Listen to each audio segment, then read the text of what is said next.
Welcome to our channel.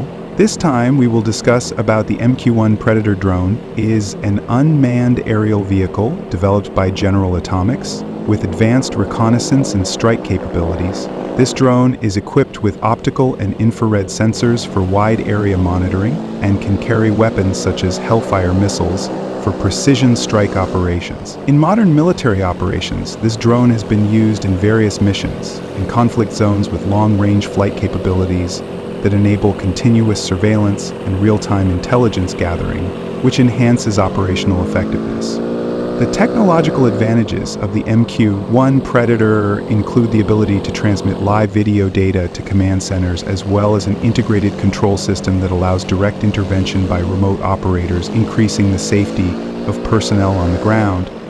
Although newer and more advanced models like the MQ-9 Reaper have been developed, the MQ-1 Predator remains recognized as a pioneer in the development of modern military drones that combine reconnaissance and strike functions into a single platform.